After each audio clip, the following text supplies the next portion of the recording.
Halo Sobat YouTube semuanya, dimanapun kalian berada, jumpa lagi dengan saya Arif Budi Supriyono di channel Edukasi. Alangkah baiknya sebelum kita mulai untuk membahas contoh pembahasan soal UPPPG Bahasa Inggris berdasarkan kisi-kisi tahun 2021 part 3. Ya, Sobat YouTube semuanya, bisa subscribe, like, komen, dan share video ini. Semoga video ini bermanfaat untuk kita semuanya. Oke, Sobat YouTube semuanya, mari kita bahas untuk soal yang pertama.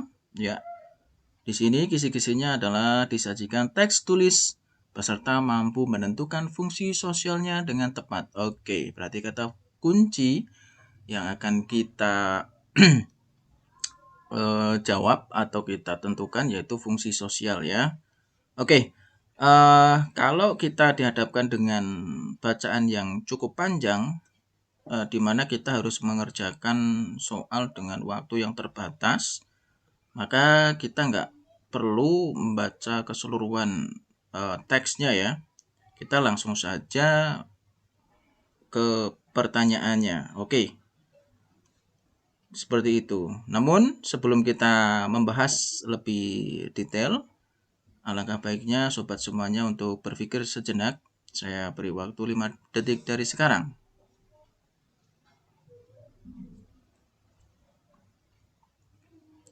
Oke, waktu selesai. Langsung kita baca bersama soal nomor 1 ya. What is the text about? Oke. Berarti di sini kita ditanyakan tentang apa teks tersebut ya. Untuk menentukan fungsi sosial atau tentang apa teks tersebut, berarti kita harus bisa menentukan gagasan yang paling umum ya. Jadi informasi yang umum, yang paling general gitu ya. Oke. Opsi A ya, describe gorilla. Kemudian B, describe gorilla generally or in general. C, describe gorilla specifically. D, retell about gorilla. Oke, judulnya saja sudah gorilla, berarti semuanya terkait dengan gorilla ya. Jadi kita cari yang paling umum ya. Mana kira-kira dari opsi A, B, C, dan D. Oke ya. Oke, kalau describe gorilla saja, gorilla yang apa gitu ya, secara bagaimana gitu kan. Itu belum ya, yang kurang tepat, maka kita eliminasi saja. Oke, kita eliminasi yang A. Kemudian yang B, describe gorilla generally or in general. Oke ya, mendeskripsikan gorilla secara umum. Oke, that's the answer. Ya, jawabannya adalah yang B ya. Oke. Oke, kemudian yang C, describe gorilla specifically, mendeskripsikan gorilla secara khusus. Enggak ya, tadi kita sepakat memilih yang paling umum ya, bukan yang khusus. Kemudian yang D, retell about gorilla, menceritakan kembali tentang gorilla. Enggak, kita tidak sedang menceritakan kembali. Oke, jawaban yang tepat untuk nomor 1 adalah poin B, describe gorilla generally or in general. Kita lanjutkan pembahasan nomor 2. Kisi-kisinya, disajikan sebuah konteks, peserta mampu menentukan klausa adverbial yang tepat. Oke, kata kuncinya di sini kita menentukan klausa adverbial ya. Baik, silakan sobat-sobat semuanya untuk berpikir terlebih dahulu. Saya beri waktu 5 detik dari sekarang.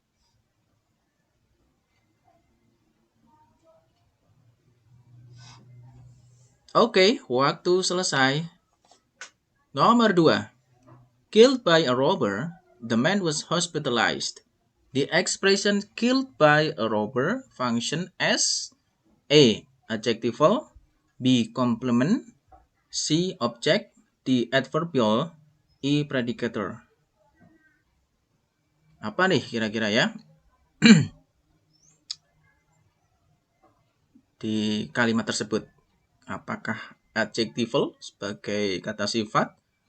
Apakah komplement sebagai pelengkap, apakah objek, apakah adverbial, ya, keterangan, ya, apakah predicator sebagai predicate. Ya. Kita tahu bersama, ya, dari kalimat the man was hospitalized, yang itu menjadi subjek utama, ya, the man, kemudian diikuti was hospitalized, itu verb atau kata kerja. Maka posisi killed by a robber di situ juga bisa sebenarnya ditempatkan di belakang, ya, atau setelah the man was hospitalized gitu. Oke. Maka fungsi yang tepat killed by a robber atau dibunuh oleh perampok itu merupakan ekspresi yang berfungsi sebagai, ya, jawaban yang paling tepat adalah D, ya, sebagai adverbial atau sebagai kata keterangan, ya. Oke, karena di situ seperti yang kita ketahui bersama, ya, adverb itu dibagi menjadi 3, ya. Ada adverb of manner atau keterangan perilaku, ada adverb of time, ada keterangan waktu, dan adverb of place, ada keterangan tempat. Ya, kalau di situ berarti adverbial, adverb of manner, ya, karena dilakukan oleh seseorang. Killed by a robber, dibunuh oleh perampok. Oke, poin yang tepat, jawabannya sesuai adalah D, adverbial.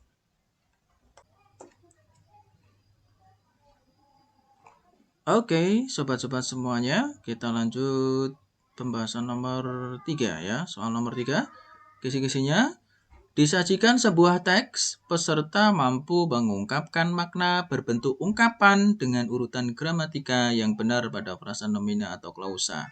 Oke, berarti kita fokus kata kunci pada frasa nomina atau klausa, ya. Oke, yang kita ketahui bersama kalau frasa nomina itu ada penggunaan kata sifat yang menjadi modifier dari kata benda itu, ya. Oke. Baik, seperti biasa saya beri waktu 5 detik untuk berpikir terlebih dahulu. Mulai dari sekarang.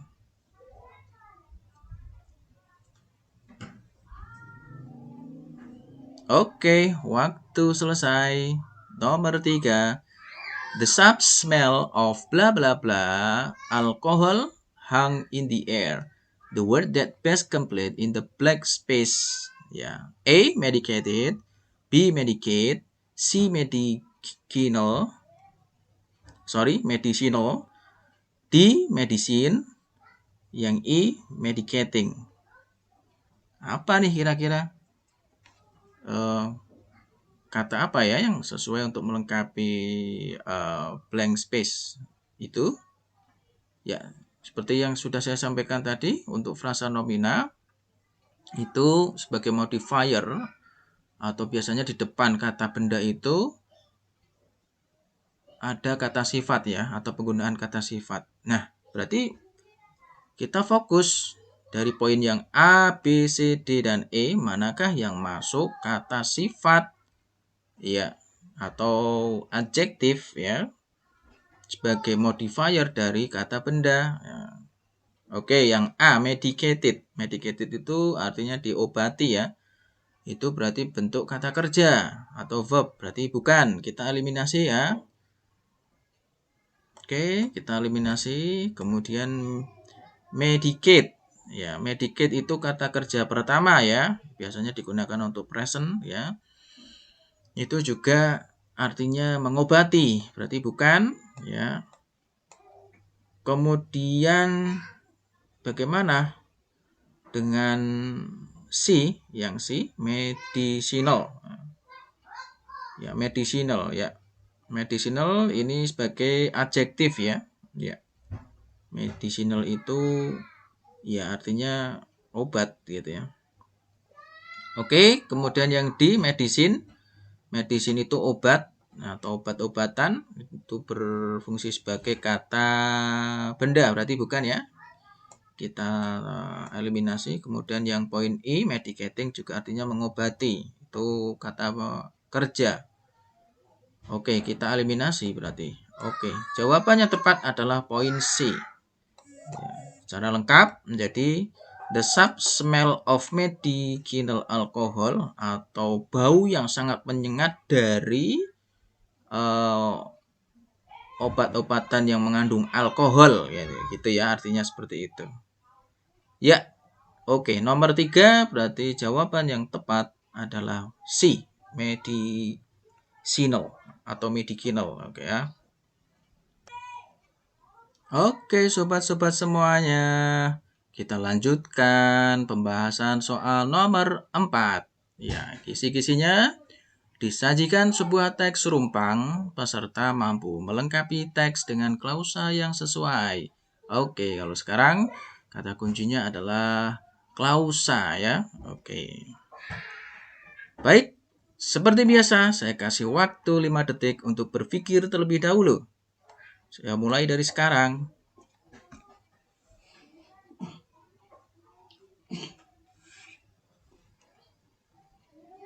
Oke, waktu selesai. Nomor 4.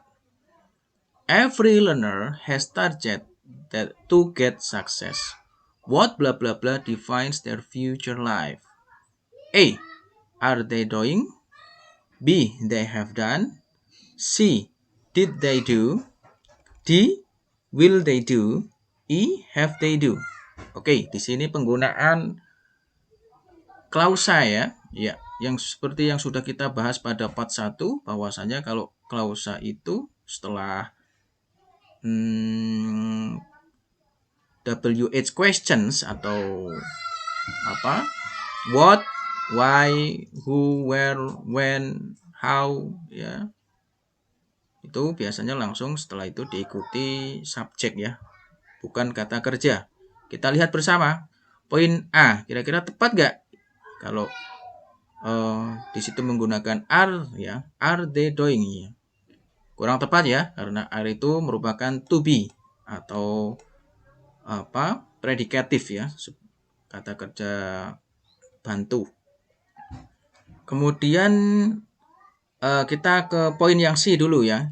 Yang C kita menggunakan did ya. Did juga bukan ya, bukan kata kerja karena di situ auxiliary verb atau kata kerja bantu. Kemudian yang D juga sama, will itu untuk model ya, model auxiliary atau kata kerja bentuk model ya. Kata kerja bantu bentuk model. Kemudian yang poin E, have juga kata kerja ya. Bukan. Iya. Maka yang paling tepat, paling sesuai jawabannya adalah poin B ya. They have done. Jadi menjadi what they have done defines their future. Apa yang telah mereka lakukan menentukan kehidupan mereka di masa mendatang. Gitu ya. Oke, good answer. Jawabannya nomor 4 adalah B. They have done. Kita lanjutkan pembahasan soal nomor 5 atau yang terakhir di part 3 ini ya. Kisi-kisinya disajikan sebuah text conversations, peserta mampu menentukan tindak tutur ungkapan yang diberi garis bawah. Oke, bentuknya percakapan. Kemudian ada tindak tutur yang diberi garis bawah ya. Oke, seperti biasa saya beri waktu 5 detik untuk berpikir sejenak. Saya mulai dari sekarang.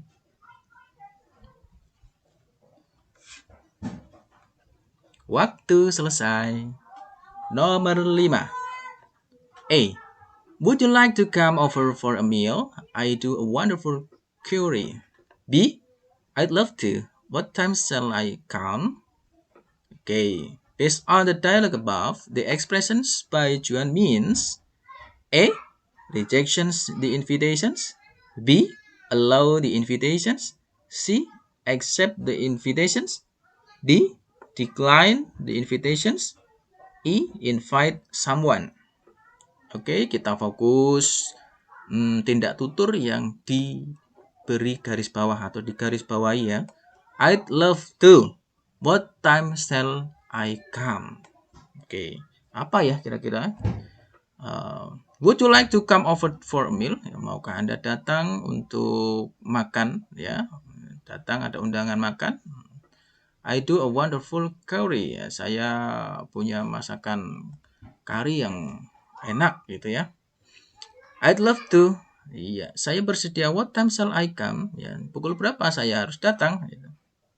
Oke, kira-kira kalau menyatakan seperti itu apa nih kira-kira? Oke, nomor A atau poin A, rejection the invitation. Reject itu menolak ya, penolakan undangan. Benarkah? Tidak ya, kita eliminasi. Tidak menolak, tadi bersedia ya. B, allow the invitation. Mengizinkan undangan atau memberikan izin. Tidak ya, tidak sedang memberikan izin di situ. Kemudian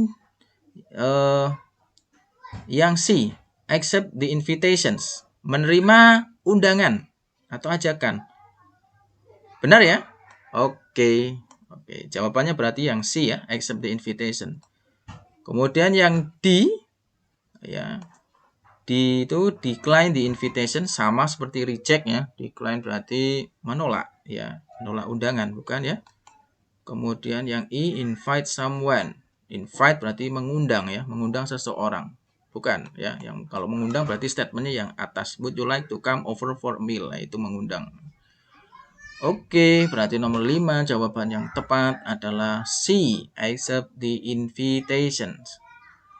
Baik sobat-sobat semuanya, terima kasih sudah menonton channel YouTube saya, Arif Dodi Supriyono. Ya, semoga video ini bermanfaat ya. Jangan lupa like, subscribe, comment, and share ya sebanyak-banyaknya. Biar channel ini semakin berkembang ya dan semakin semangat untuk membuat video-video berikutnya. Terima kasih. Assalamualaikum warahmatullahi wabarakatuh.